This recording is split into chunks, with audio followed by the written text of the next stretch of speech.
नमस्कार।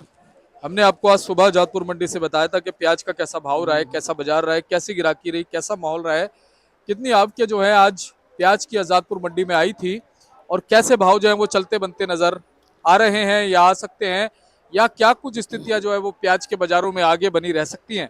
इस पे एक महत्वपूर्ण चर्चा हम करने जा रहे हैं। आपको बताएंगे कि आने वाले दिनों में अगर प्याज का भाव और ज्यादा ऊपर जाता है तो उसके पीछे क्या चीजें काम करेंगी। दरअसल प्याज की क्वालिटी जो है वो आने वाले दिनों में कैसी रह सकती है और उस क्वालिटी के हिसाब से जो है प्याज में और कितनी चमक आ हेलो। सकती है, एक पूरा विश्लेषण आपको हम हाँ इस जी, हाँ रिपोर्ट जी। में देते हैं। तो हमारे साथ में जुड़ गए किशन भाई साहब। भाई साहब नमस्कार जी। नमस्कार दीपक जी, सभी श्रोताओं को नमस्कार, राम राम। जी और बाकी सोमवार का दिन है, दो छुट्टियों के बाद। जैसे कि दीपक जी कल भी कहीं मतलब थोड़ा बहुत मंडी में खुली मतलब 5-10 आठ थी, आए थे आए जी। थे मार्केट में। 16 अगस्त था जी कल। हाँ, वैसे तो हमारा समझो शनिवार और इतवार दोनों दिन ट्रेड लगभग प्याज का व्यापार बंद ही रहा था। जी जी जी। लेकिन फिर भी कुछ मतलब 5-7 आदमियों ने कल दो छुट्टी इकट्ठी होने की वजह से मतलब कल बाजार यहाँ पे खुला था और 10 गाड़ी बिका भी, 8 से 10 गाड़ी माल सेल भी हुआ। जी क्योंकि दो छुट्टी इकट्ठी थी, कुछ कस्टमरों को नहीं पता था छुट्टी के बारे में, दो छुट्टी इकट्ठी है तो कुछ कस्टमर मतलब, और कुछ थोड़ा सा तेजी का माहौल होता है तो कस्टमर आ ही जाता है। जब कस्टमर को पता लगता है, आजकल सोशल मीडिया का ज़माना है, 1 मिनट में पता लग जाता है कि आजादपुर दिल्ली मंडी में मतलब प्याज मिल जाएगा। तो इस वजह से कुछ थोड़ा बहुत माल कल 8 से 10 गाड़ी माल सेल हुआ था। और बाकी आज की अराइवल देखा जाए तो वही अंदाजा लगा रहे थे हम, परसों चर्चा कर रहे थे 60 गाड़ी के लगभग आएंगी, 55 से 60 गाड़ी बोल हम अंदाजा लगा रहे थे। 57 गाड़ी की अराइवल हुई है। और बाकी 15 गाड़ी जैसा कि कल की स्टैंडिंग में है, 40 गाड़ी स्टैंडिंग में है टोटल। आज 57 गाड़ी ताजी हैं दीपक जी, और 33 गाड़ी का बैलेंस है, यानी मिला जुला के 90 गाड़ी। और देखा जाए तो दो छुट्टियों के बाद 90 गाड़ी का माल बहुत ज़्यादा नहीं है। और आज जो 57 गाड़ी आई हैं, ये समझ लो वो 3 दिन की लोडिंग है पीछे से। जो पीछे मतलब बुधवार वीरवार शुक्रवार की लोडिंग थी, वो सारी आज लोग आज पहुंची है। और देखा जाए तो 57 गाड़ी की अराइवल कोई ज़्यादा अराइवल नहीं है, जिसमें 25 गाड़ी पूना की हैं, 7 गाड़ी नासिक बेल्ट की हैं, 15 गाड़ी राजस्थान है, और एमपी की 10 ही गाड़ी है। तो मैं उनसे, किसान भाइयों से और जो व्यापारी भाई हैं, जो थोड़ा सा कुछ मतलब कमेंट्स में आता था लिखा हुआ कि एमपी से थोड़ा सा घबरा रहे थे, क्योंकि पिछले 2 साल में ना जी। एमपी का माल काफी बाद में निकल के आया। लेकिन इस आवक से मैं जो दूसरे राजस्थान के किसान हैं या उधर महाराष्ट्र के किसान हैं, जी उनसे बता देना चाहता हूं कि एमपी में बहुत ज़्यादा माल नहीं है, घबराने वाली बात नहीं है। क्योंकि अगर माल बहुत ज़्यादा होता तो अराइवलें मतलब तेजी के बावजूद अराइवलें काफ़ी बढ़ जाती। अराइवलों का ना बढ़ना इस बात का संकेत है कि एमपी में भी बहुत ज़्यादा माल नहीं है। एक तो माल बिजाई तो हुआ सो हुआ एमपी में इस बार, लेकिन उत्पादन जो है ना वो कम हुआ। जी पिछले साल थोड़ा सा मंदा रहा था, इस वजह से बिजाई भी कोई 5-10% कम हुई थी, और 20-30% जो है ना माल की उत्पादन कम हुआ, और 15-10-15% माल में खराबी भी आई, और हल्की क्वालिटी भी बना कुछ। मतलब इस वजह से इस बार भाई ये है दीपक जी कहना मेरा कि एमपी से घबराने वाली बात नहीं है। जी ये तो खुल के अब सामने आ गई रिपोर्ट। दिल्ली में 10-12 गाड़ी से ऊपर ना बढ़ना एमपी का, यहीं से अंदाजा लगा सकते हैं दीपक जी कि माल एमपी में बहुत ज़्यादा नहीं है। और रही बात राजस्थान की, राजस्थान में भी बहुत ज़्यादा माल नहीं है, पर्याप्त समय है। और बाकी नासिक और पूना की जो क्वालिटी होती है दीपक जी, जी वो नया प्याज आने के बाद भी बिकती है, क्योंकि बढ़िया मोटे माल होते हैं। जो मोटे माल हमारे समझ लो कि नया माल आ जाते हैं ना, खैथल भी आ जाता है ना जब, और तब भी हमारा ये पुराना जो नासिक का मोटा माल, भले ही एमपी का भी मोटा माल हो बिकता है, लेकिन एमपी में मोटे माल इस बार कम है। और जो पूना एरिया के और नासिक एरिया के या कोई कोई माल अगर एमपी में भी अगर मोटा माल है तो उसको तो बिल्कुल आराम से बेचें, कोई जल्दबाजी करने की जरूरत नहीं है। भाव बराबर मिलता रहेगा, मिल भी रहा है अभी भी, और आने वाले टाइम में भी बराबर अच्छे मालों को, मोटे मालों को भाव मिलेगा। और रही मीडियम मालों की बात, मीडियम मालों का अभी भाव ठीक है और बराबर ठीक है, जो टाइम चल रहा है ठीक मिलेगा भाव। लेकिन हल्के माल हैं उनका बेचना जरूरी है इस टाइम पे। वो ना हो कि भाव तो बन जाए लेकिन माल ना रहे। इसलिए हल्के मालों को, जो दागी माल हो रहे हैं, हल्के माल हैं, उनको बेचना जरूरी है। तो माल बेचना जल्दी बेचे, मतलब उनमें देरी ना करें। और क्योंकि भाव भी दीपक जी सही मिल रहा है। और हमारे मतलब है कि आज ऐसा अनुमान है कि जैसे 90 गाड़ी है, टोटल मिला के 90 गाड़ी में 39-40 हज़ार कट्टे के लगभग बैलेंस, मतलब 90 गाड़ियों जो 57 गाड़ी आ जाई हैं उनमें 25 हज़ार कट्टा है टोटल। 25 हज़ार 850 कट्टे के आसपास, यानी 25 हज़ार कट्टा मानो मोटा मोटी।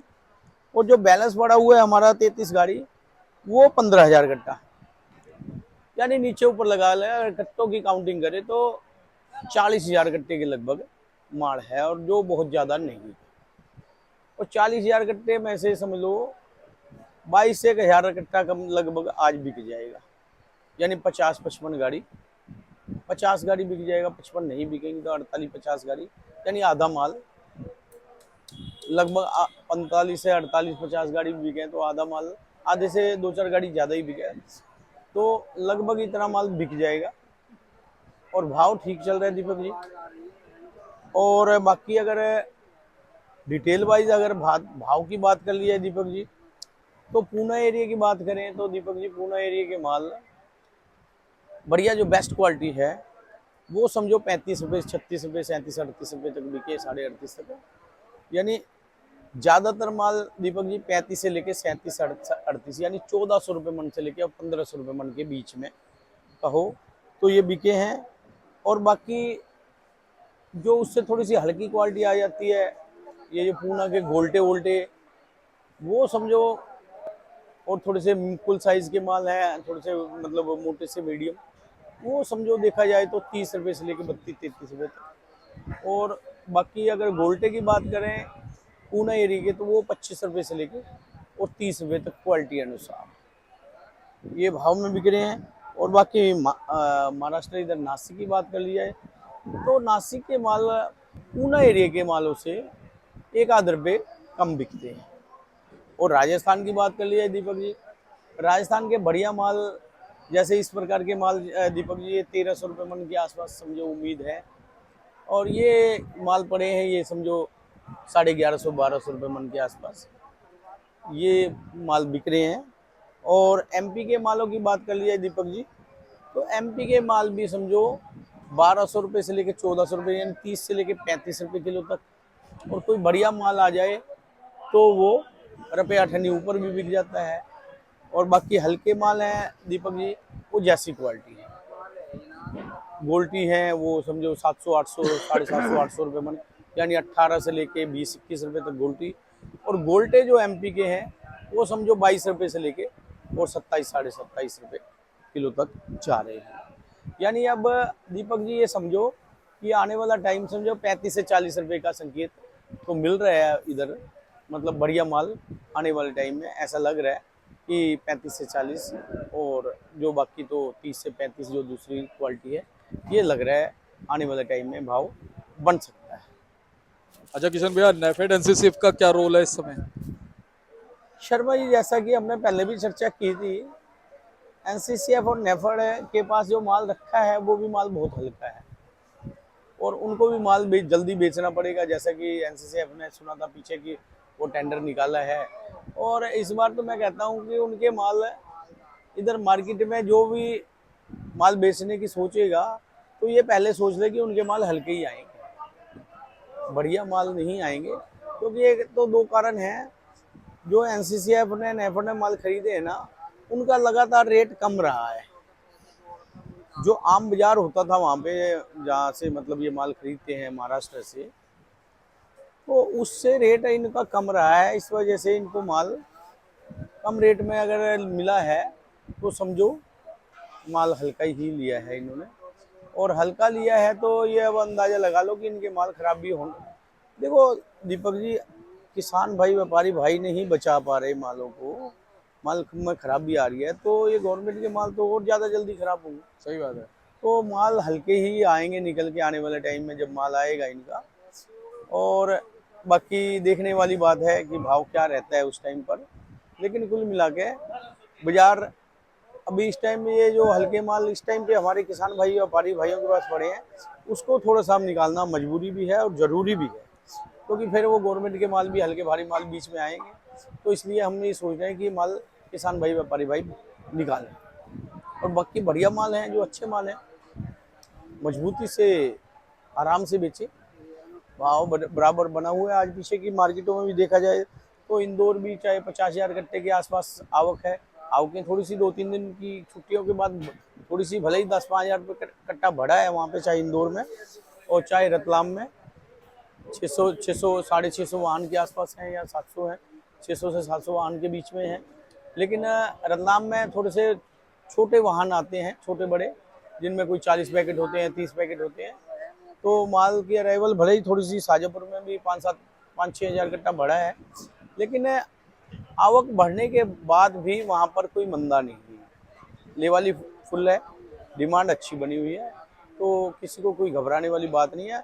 और इतने बड़े भाव में दीपक जी कभी कभी बीच में अगर रुपया दिल्ली, अगर रुपया, जैसा कि हम पहले भी चर्चा करते आते हैं गिरावट आ भी जाए। कि रुपया 2 रुपये, रुपया 1.5 रुपया अगर कभी बीच में गिरावट आती भी है तो वो 2-3 दिन के लिए होगी, उसके बाद फिर बाजार स्टैंड थोड़ा हो सा जाए। स्टैंड हो जाएगा। और बाजार तो समझो, ये समझ लो 30 से 40 रुपए का आंकड़ा। छू लिया है, छू हाँ, सकता है। हाँ बस वही है। आंकड़े में मतलब आ ही तो गया ये है। दीपक जी 30 से 38 तो बिक ही रहा है ना। और 1 आध 2 रुपए की बात हाँ, है। मतलब ऐसा अंदेशा है कि थोड़ा बाजार, एक आध झटका लगेगा हाँ और हाँ वो हम आगे बस पहुंच जाएगा। 20-20 यही बात। अच्छा किशन भैया, अगर हम बात करें साउथ की और अलवर की, क्या भूमिका रह सकती है जी आगे जाके? देखो दीपक जी, साउथ की फसल अभी मतलब कि 1 महीने के बाद ही मार्केटों में माल देखने को मिलेगा। लेकिन पिछले 2 साल से देखते आ रहे हैं कि साउथ की फसल कमजोर होती है, बारिशों का टाइम होता है, दिल्ली मतलब कामयाब नहीं होती। पिछले 2 साल से तो यही देखने में मिला है कि कोई ज़्यादा बढ़िया फसल बन के आई नहीं है, कमज़ोर ही फसल रही थी। इस बार भी थोड़ा सा लेट भी है, उसका सीधा सीधा फायदा पुराने प्याज को मिलने वाला है। लेकिन पुराने जो अच्छे माल होंगे उन्हीं को फायदा मिलने वाला है, और बाकी हल्के मालों को बेचना ही पड़ेगा।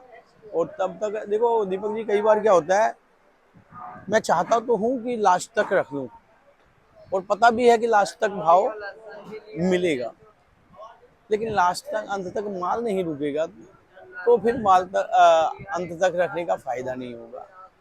तो इसलिए मतलब ये दिमाग में ये ना सोचें कि यार भाव बढ़ेगा, चलो खैर बढ़ेगा, अच्छी बात है, बढ़ना भी चाहिए और बढ़ेगा भी। लेकिन माल, अपना माल हर आदमी चेक करे, जिनके पास मजबूत और बढ़िया माल है उनमें तो कोई घबराहट है ही नहीं है, उनको तो माल।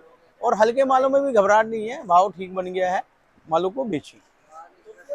किशन भैया आज कितनी गाड़ी सेल हो सकती है? दीपक जी समझो कि 90 गाड़ी टोटल माल है, 48-50 गाड़ी के लगभग सेल होगा, उसमें 2 गाड़ी कम ज़्यादा, लेकिन इतना माल सेल हो जाएगा। और जितनी अराइवल आज आई है, जी। कल मुझे नहीं लगता इतनी अराइवल आएगी। तो क्योंकि ये 2-3 दिन की लोडिंग थी पीछे से। और सबसे बड़ी बात क्या है, साउथ तेज है उधर।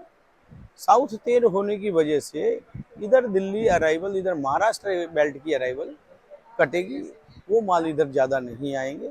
बाकी अगर हमने ये एमपी का भी देख लिया, एमपी से भी कहाँ अराइवल भरी है। आज कुछ उम्मीद कर रहे थे कि 20 गाड़ी शायद एमपी की होंगी, लेकिन 20 गाड़ी ना होकर 10 ही गाड़ी है।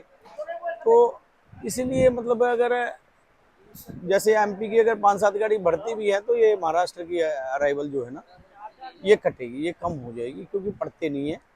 तो ऐसा लग रहा है कि बाजार ठीक रहेगी। तो किशन भैया आपका बहुत बहुत धन्यवाद लगातार मार्गदर्शन देने के लिए। जी और दीपक जी, और हमारे पास ये व्हाट्सएप पे कुछ मैसेज भी आते हैं, अच्छी बात है, वो वहाँ की रिपोर्ट देते हैं। जैसे ओम प्रकाश जी का कुछ आमंत्रित था, उन्होंने फोटो भेजी थी मेरे पास, माल की, तो उनको मैंने जैसा मतलब बस बताया जो भाई आपको लगा। हाँ जो मुझे ठीक लगा मैंने उनको बताया, तो वही बता रहे थे कि ठीक है भाई। और बाकी अनिल गुप्ता जी हमारे, वो भी हमें बराबर उधर की वहीं से रिपोर्ट देते कुचामन हैं। से है जी वो भी, अनिल अनिल गुप्ता गुप्ता जी। जी एमपी से हैं, वो अच्छा भी जी। बराबर हमें रिपोर्ट देते हैं।